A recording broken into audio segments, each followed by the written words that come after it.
I got a 50% chance of rain on Tuesday, and then another 50% chance of rain on Thursday.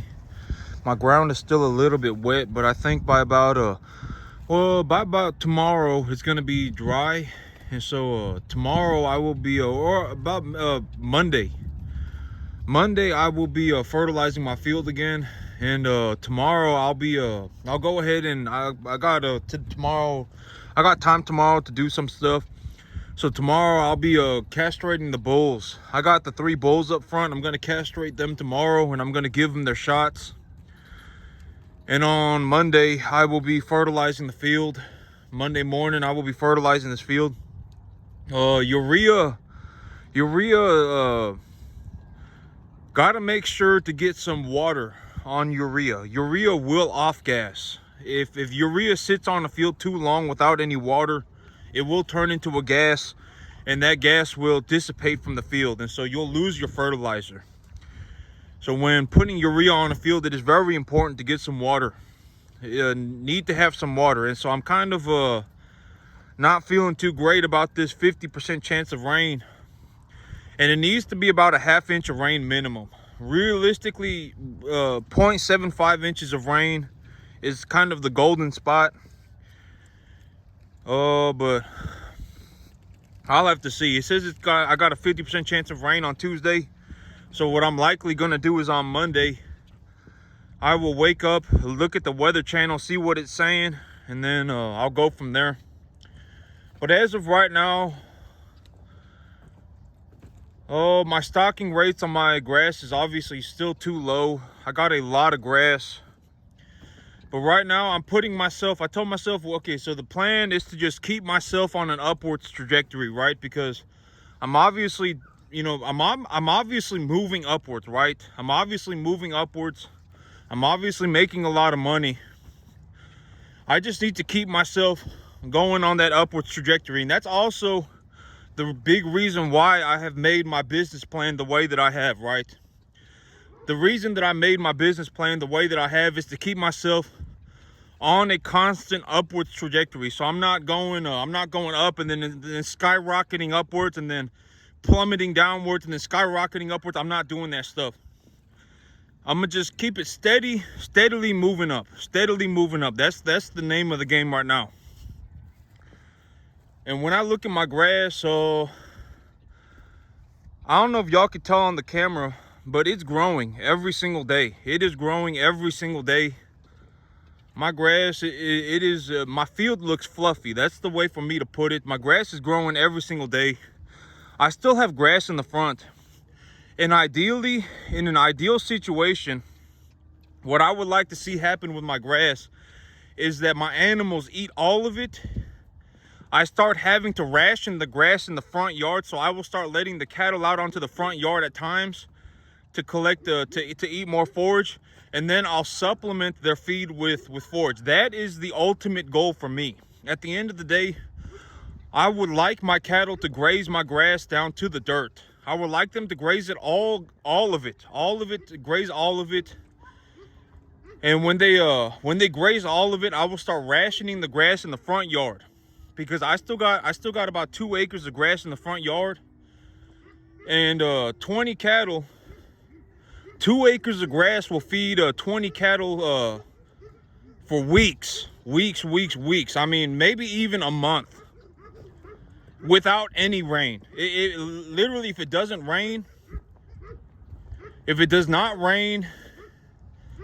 and the weather just stays kind of, it doesn't get too hot or it doesn't get too cold, the grass will last the cattle for like a month. So 20 cattle, my grass in the front yard, my cattle we're eating the grass in the front yard for several weeks, and it doesn't even look like they've touched it. I mean, the grass, like, look at the grass here, right?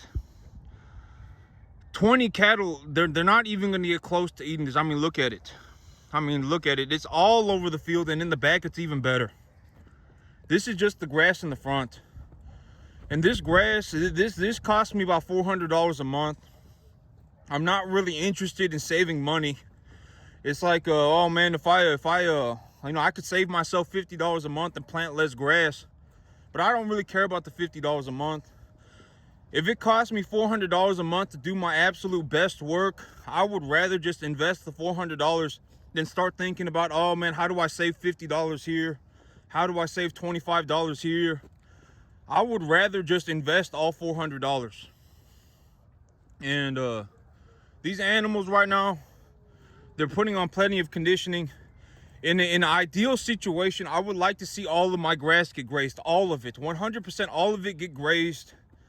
And then when it gets grazed, I let the animals out on the front. I let the animals out on the front on a controlled grazing schedule. So I'll let them out on the front for a timed amount of, I'll take a look. Okay, so when I start making a feeding schedule for these animals, what I do is I watch them. I look at the time and I let them eat.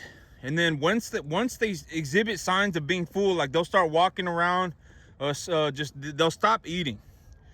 And when they stop eating, I'll mark the time down. And depending on sometimes, like, okay, when the grass is real tall and thick like it is right now, they will get full faster. But when the grass is real low, and when there's not much grass, if there's not much grass, the cattle will take a long time to finish eating. And not only that, but they will also they'll just stand there. They'll stand there and they'll start looking at me, and then they'll start calling. They'll start mooing, moo, all over the place because they're hungry and they want food. And so those are signs of hungry animals. And I keep the animals. So in an ideal situation, all of this grass would be gone.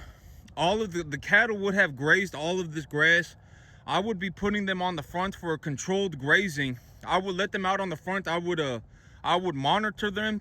I would monitor them to see how much time they need to eat, how long they eat for, and then monitor the grass, right? See how much grass I got, and then I would, in an ideal situation, I would be providing them a bit of forage in their food as well. I wouldn't be just feeding them straight corn. Because right now, once a day, I feed them just straight corn. And in an ideal situation, I would be giving them more of a mixed ration. I would be giving them a little bit of hay on top of that corn. But right now, there's just so much grass. I mean, it's kind of a good problem to have, but it's not ideal in terms of business. I can make substantially more money if I put them on a controlled grazing schedule with a total mixed ration. But I'm just gonna keep myself steady. The plan is to keep myself steady and just keep myself going upwards, because I don't want to be in a situation where I'm going upwards and then I skyrocket and then I plummet and then I skyrocket and then I plummet. I don't want that happening. And so I'm just going to keep myself on a steady pace to just keep doing better for myself. And that's the name of the game right now. And so here in about probably about 2 weeks, 2 to 3 weeks, I'll have to see. If it rains on well, this Saturday is New Year's. Yeah, this Saturday, yeah, that's what's happening. I was like, wait, why 2 weeks? But it's because this Saturday is New Year's, and on New Year's the sale barns are closed. And then on next week it's supposed to be raining. The Weather Channel is saying that there's going to be rain, and so I don't want to be bringing in brand new calves when it's raining and it's cold outside. And Lucy, come here. Lucy, come here. I don't want to be I don't want to be bringing in calves when it's raining and it's cold. Lucy, come here. Come here. I don't want to be I want to bring in calves when the weather is good. And so, yep, that's why it's going to take 2 or 3 weeks. All sale barns are closed this weekend for New Year's. Next week it's supposed to rain, and then the week after that is when I'm looking to bring in calves. So I guess in about 2 weeks I'll be looking to bring in more calves. And earlier today, I was thinking about selling some guns, right? Back in the day, it doesn't matter what it is, right? If somebody knows the market for anything very well, they can make some money on it. And guns are the same thing. Here in Texas, the gun laws are very, they're very good. Our gun laws here in Texas make it our gun laws here in Texas are very good. They're very for the people. They really are. And you know, people can buy and sell guns here in Texas, like people buy and sell shoes. And you know, I was thinking about this in the back. You know, I used to be able to make myself about an extra $500 to $1,000 a month just buying and selling guns. Lucy, come here. I used to be able to make myself an extra probably an average of about $500 to $1,000 a month buying and selling guns. Lucy, come here. And nowadays, it's not even worth it for me. It's not even a good investment of my time anymore to buy and sell guns anymore. This is actually something that I came across yesterday. I was thinking about this and I was like, man, at this point in my life, I make so much money. It's not even a good investment anymore to really buy and sell guns anymore. Because you know, like let's say I buy and sell guns. Like right now, I was taking a look at what I got. Like I got a couple of 1,000-round boxes of 7.62 239 ammo that I bought for 23 cents a round back in the day, before the war with Russia started. Lucy, come here. Before the war with Russia started, I bought when the war started, I bought a couple boxes, a couple 1,000-round boxes of the 7.62 239 ammo. And you know, I bought them for 23 cents a round, and now they're selling for like 40, and so they doubled they doubled in price. But then it's like, let's say I sell both boxes, right? I sell both boxes and I sell them for $400 each. I mean, I make $170 a box, right? I make $340. I got a couple of guns right now, like I got one gun that was made in Israel. That is made in Israel, Lucy, but it's been discontinued. It's been discontinued and they don't make it anymore. And so it has a collector's value to it. And I'm like, I could sell that gun and I can make like $500 on it. I got Lucy, come here. Lucy, come here. Come here. I've got that three gun rifle from Armalite, and I was taking a look at that, and I said I could sell that and make about $500 on it. And I was like, maybe I could make myself like you know, $1,400-$1,500, right? And I mean, is that really gonna make a difference for me? Like, do I really need the $1,500? And so I told myself mentally, what I'm gonna do is I'm gonna become a collector. I'm gonna become a collector. I'm not going to look to buy and sell guns anymore. I was looking at this, you know, because old habits die hard, right? The things that I used to do, some of them don't really make sense to do anymore. Like, I'm better off just running my cattle business. You know, it's not worth it for me to go around. I mean, it's you know, one of the things that I really liked, Lucy, come here. One of the things that I really liked about I really like guns, right? I really like guns, and it gave me an opportunity to make some money on, you know, like, it wasn't just time being wasted. Like, I could make some money on it, right? Like, if I found a real good gun deal, I could buy it and I could sell it later on and make some money on it. And so it wasn't like I was just burning time. I was making some money. But even now, but I told myself mentally, what I'm gonna do is I'm gonna become a collector. And what I'm gonna do is, like, this Armalite rifle that I have, I'm just gonna keep it in a box forever until the end of time. I'm never gonna shoot it. I'm just not gonna shoot it. I'm just gonna keep it in a box forever. And you know, because the Armalite, okay, so the thing about being a collector for anything, it doesn't matter if it's guns or it doesn't matter what it is that the gun needs to have some kind of a collector value to it. Armalite, for example, is the original manufacturer, or not the original manufacturer, the original designer of the AR-15. The AR in AR-15 stands for Armalite. And so, you know, Armalite will always bear that name forever. They will be the original company that designed the AR-15 forever.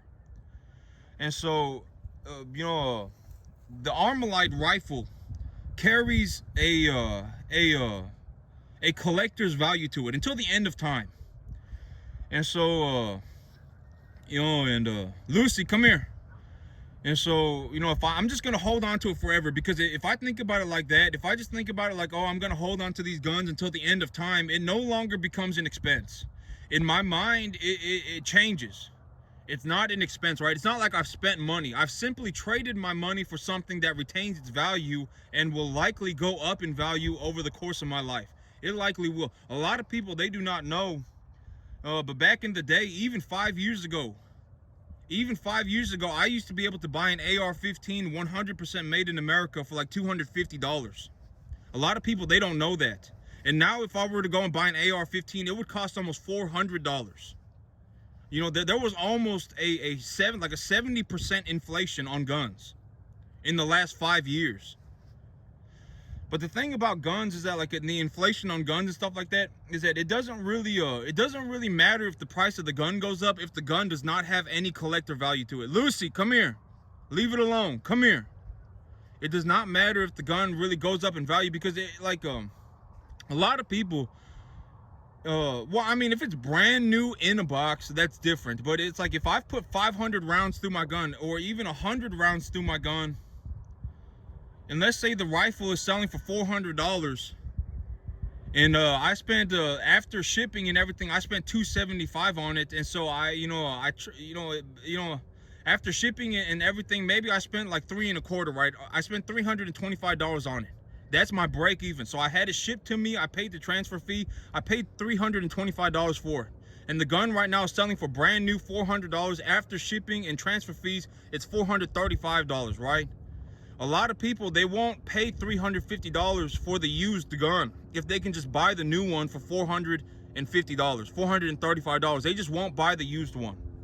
And like right now, if I get a good deal on a rifle, if I just wait for a good deal, I can still get a rifle for like $375 after shipping and transfer fees.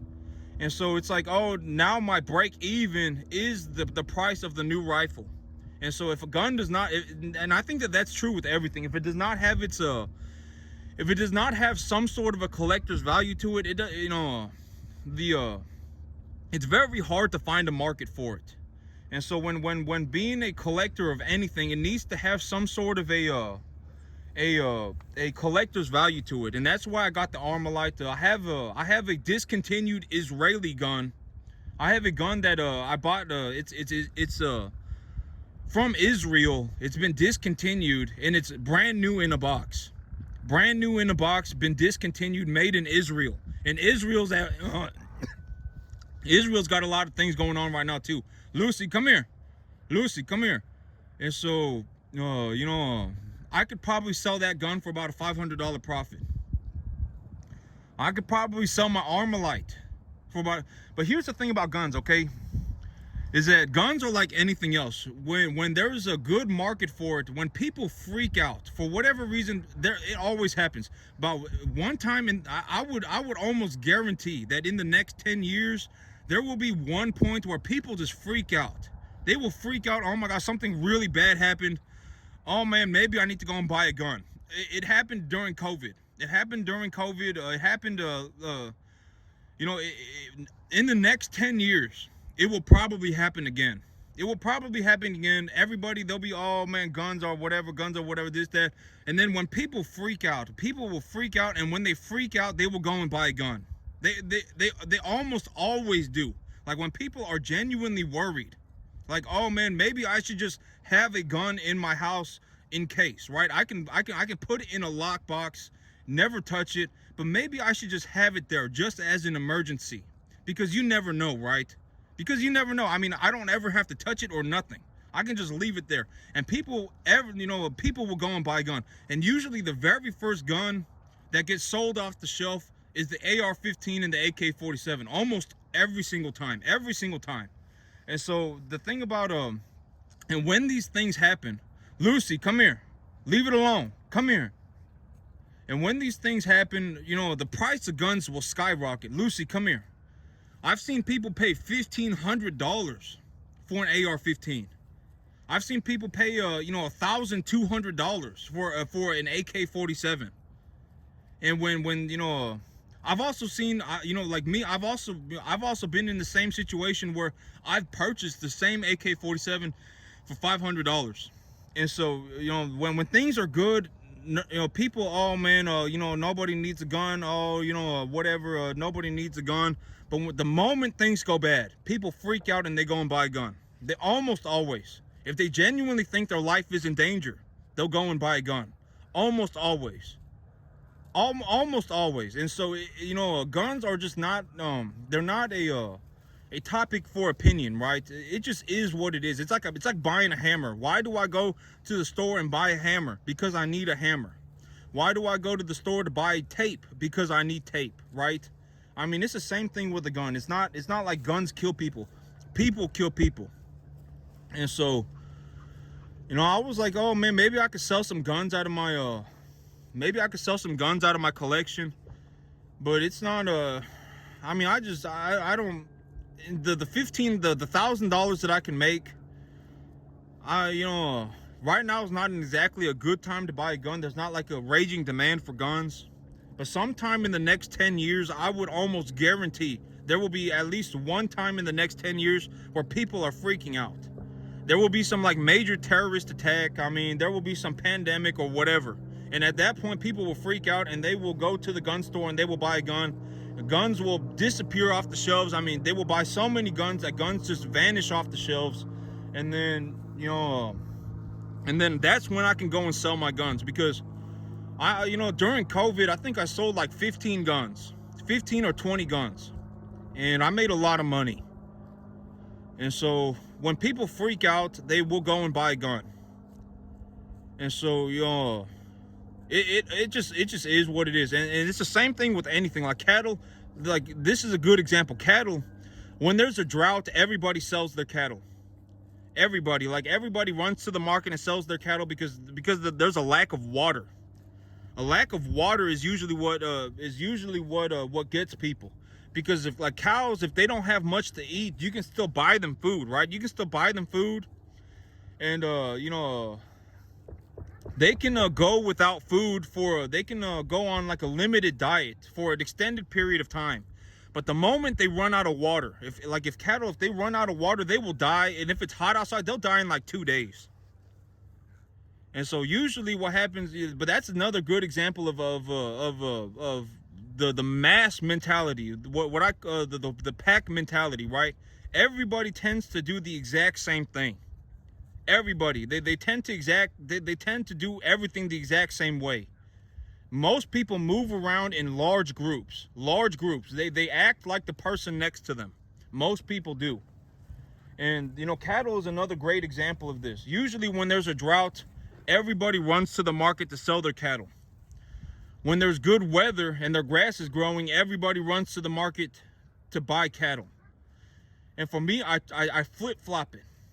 When everybody's in the market selling their cattle, I go and I buy cattle because prices will be lower. And when, you know, when there's a lot of grass and it's time to, you know, graze the cattle, I would look to sell more cattle. That's you gotta flip-flop it. But a lot of people, they move around in these large packs. It's called the group mentality, group thinking. And they act like the person that's next to them. And it's the same way with cattle. It's the same way with guns. It's the same way with just about anything. It really is. Most people are even me, right? Even me. They are a parrot. They repeat the things that they hear and that they see. Most people do. They may not realize it, but you know, they are not like even me, right? 99.999% of the thoughts that I have are not original ideas. There are other people that think the same way that I do. There are, to a large degree. And you know, I'm parroting the ideas, right? Parroting the ideas of others. And almost everybody is like that. Almost everybody. They are not it's not even about being smart. It just is what it is. That's just how the human mind works. The ideas that they hear, they parrot on into infinity. That's the thing that they talk about until the end of time, until the end of their life. And so, yeah, but people tend to move around in large groups.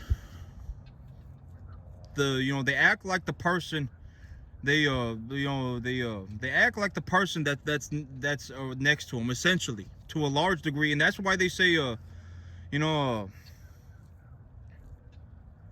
but that you also got to be very careful of that, because you don't want to end up in a situation where everyone around you is where you surround yourself with people who are just trying to act like losers, right? You don't want to be in that situation. They're constantly crab potting. They like, okay, here's a good way to look at it. Like, if I was put in a very difficult situation, like, let's say I was put in a very difficult situation and there was a lot to get done, I would hope that if I was on a team, that everybody would immediately fan out and know exactly what needs to get done, right? Like, let's say bombs started falling out the sky. If bombs started falling out the sky and one person latches onto my leg and asks me, oh my God, what do we do? What do we do? And another person over there in the corner freaking out, and another person over there, whatever, right? Everybody just loses their mind, and nobody knows what to do. Everybody's just, they said that this is what I want to do, right? They said, oh yeah, I want to go and do this. Boom, bombs start falling out the sky, and now everybody just loses their cool. Everybody just, one person freaking out latches onto a person. Oh my God, one person in the corner freaking out. You would hope that that's not your team. You would hope that if something like that happened, if something very difficult happened, that everybody would know exactly what to do, and everybody would fan out immediately, right? Everybody would go and know exactly what to do immediately. That's what you would hope. Like, on an ideal team, that would be the ideal team, right? And nobody really knows, but the whole bombs falling out the sky thing, it's just a metaphor. Nobody really knows what they're capable of until they put themselves in a very difficult situation, right? Like me, I had to legitimately leverage everything I could possibly get to start this farm. Legitimately, 100. Like, the bank told me that they're not going to give me any more money. If I failed on this farm, I would fail. I would die a failure. Legitimately, that was what was happening. That was what was going on in my mind. I told myself, if I have to make it here, if I don't make it here, I'm legitimately gonna die an old man trying. I'm gonna die. I'm gonna work until I'm 105, work every single day of my life, and I'm just gonna die trying. That was legitimately my plan. It wasn't like, oh, I'm gonna go here and I'm gonna lollygag around for a little bit, and then I'm gonna, and then I'm gonna think about my life, and then I'm gonna do this next weekend. It was legitimately, I'm gonna show up on this farm and I'm gonna start farming, and I'm gonna find a way to make money, or I'm gonna die trying. That was legitimately my mindset. And so nobody really knows what's gonna happen until the bombs start falling out the sky, right? And that's just a metaphor. And when the bombs start, falling out the sky, you would hope that your team knows what they're doing, that everybody immediately goes and does what they need to do, right? They don't, you don't have a person over here, latched onto you. You don't have a person over here freaking out. You don't have a person over here running for their lives. I mean, you would hope that that's not what happened, right? You would hope that your team stays uniform and everybody knows what to do. That would be the idea of a good team, right? Nobody needs to be told what to do. Everybody is doing exactly what they need to. They know what they signed up for, and they just go for it, right? That is what the ideal team is, right? Ultimately, at the end of the day. And so, but that's it from me today, YouTube. Y'all have a good one.